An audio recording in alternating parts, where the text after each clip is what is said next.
Alright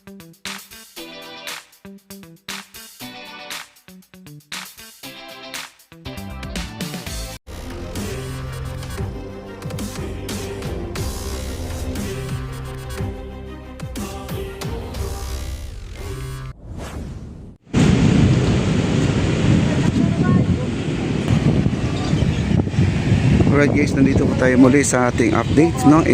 Sa Esplanade. At nandito po tayo sa may Phase 1A, papunta po tayo ng Phase 1C.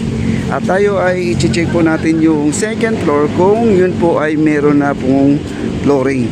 Yung dapat sana kahapon ay magpo-flooring sila, kaya lang pinakancel po ang kanilang trabaho dahil opening po natin ang ating Esplanade, no? Doon sa Phase 1C at dumating po ang ating mga bisita at ang mga foreigner, mga banyaga, mga bisita po ni Secretary Jerry Acosar, mga kaibigan. Ayan po, nandito po tayo sa ilalim ng Jones Bridge at tayo ay maglalakad ay papunta doon sa may kabila.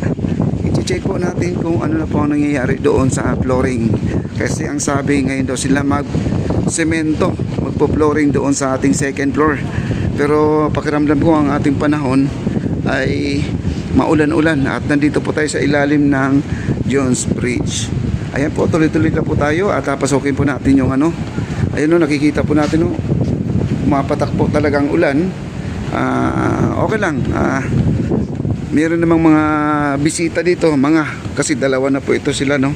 Ayan, binisita po nila ang Esplanade at tayo naman ay susunod sa kanila. Okay. At wala po gaanong tao dito ngayon dahil napakaaga po, no? At pero maganda yung pag-aaga natin, kahit na alauna ng tanghali ay makulimlim. Ayan guys, oh, walang ka-water lily po ang ating Ilog Pasig. High tide po sa ngayon at wala po tayong nakikitang mga nakalutang dyan ng mga basura. Napakaganda. Ayan. Okay, at tayo po ay papunta doon sa itaas. Ayan na. Punta po tayo sa may itaas. Maraming salamat po sa mga viewers, no? Thank you so much po. At lagi po nating i-update itong Esplanade. Napakaganda po talaga. At sa ngayon mga kaibigan, may nagtatanong po paano daw mag-apply dito sa tindahan dito sa ating Esplanade. At sa ngayon naman, nakausap po natin si engineer, no? Ang sabi naman, gagawa pa rin sila ng policy. At ang sa renta naman ay di pa natin alam kung magkano po ang rental dyan sa Esplanade natin sa Phase 1C, kasi halos na po natatapos na po ang loob, bali set up na lang po, no? Yung nakikita pala natin yung mga upuan dyan sa baba, yung ano pala yan, parang sample o set up nila yan. Ganyan po ang kanilang layout na parang makaluma din, no? Ayan, nandito po tayo sa may second floor. Tingnan po natin guys. Ayan, nandito na po tayo sa may itaas. Itingnan lang po natin kung may nagtatrabaho para madulas po ang aking tsinelas, no? Ayan, no. Wala pa nagsemento. Kumbaga open na siya pero wrap pa lang siya, no? At pasukin po natin yan guys. Ito naman ay walang cordon. Wala siyang cordon at parang nabaha dito guys. Ayan, nabaha, no? Kahit na maulan-ulan dito guys, okay lang kasi naligo naman tayo, no? Okay lang mabasa tayo sa ulan. Ayan, oh. Ang ganda guys, oh. Kita nyo. Parang nasa balkon ka talaga. Balkon naman talaga to, no? Parang nananawagan ka po sa mga taong bayan guys, oh. Ang ganda. Overlooking. Ito lang po problema, kung kayo ay nakasapatos ay may tubig po dito at di po na at siguro naman ay gagawa ng drainer to para naman ay makalabas po yung tubig guys. Ayan, no? May tubig dito at punta po tayo dito at siguro ngayon na tayo makakapasok dito guys. Makakadaan kahit na malakas ang ulan dito guys. Napansin niyo ang tubig, oh, lakas ang patak, oh. Pero hindi po tayo nakapayong. Basta importante makunan po natin ng video. Ayan po, no? At ayan po, hanggang dito lang po ang semento, yung kulay pula. Iyan lang po yung wrap na to. At ito po yung gagawin na lang. Ang sabi naman ni Sir kahapon ay umpisahan daw dapat ngayon, pero napapansin ko parang walang nagtatrabaho dahil siguro sa itong ulan-ulan na to. Ayan o, nakikita po natin patak ng ulan. Malakas po ang ulan dito guys. Medyo maano siya, parang maliwanag siya ang ating panahon. Maliwanag siya. Kailang may ulan, no?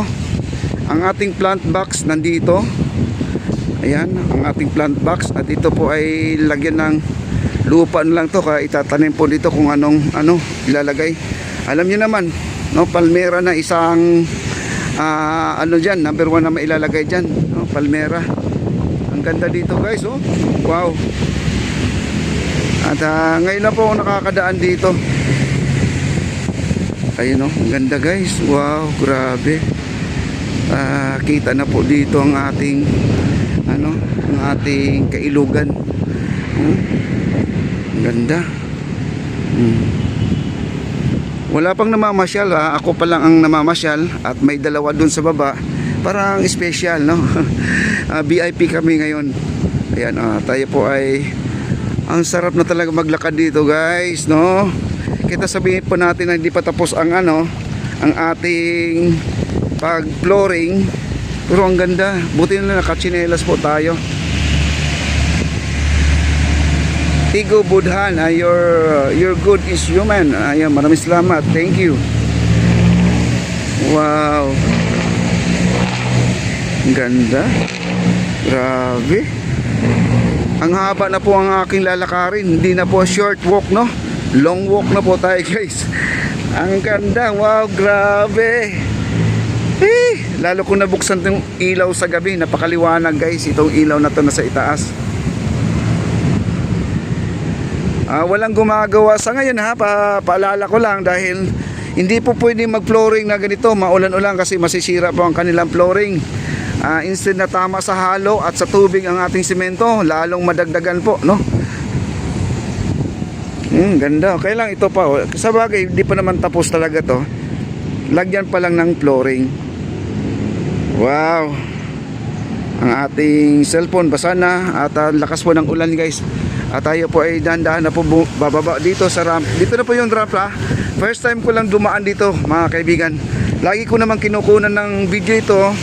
Mula nag-umpisa hanggang sa ngayon ay ngayon lang ako nakaapak dito. Napakaganda.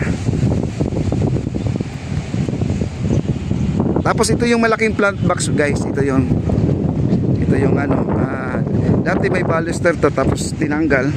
Syempre naman ay sundin yung nasa yung nasa sketch nila, yung pinaka-layout niya. Ayun tingnan niyo naman ang kanyang itsura dito. Hollow block to pero ginawa nilang parang makaluma din para sumabay doon sa ganda doon sa baba. Grabe guys, no? At may tao sa baba at tayo pa ay bababa na po. Ito yung ramp mga kaibigan. Ito yung hinarangan muna dahil dito po ay ilalagay po yung hagdanan. Hagdanan po yan. Hindi ko lang alam kung anong klaseng hagdanan ilalagay dito, bato ba or bakal.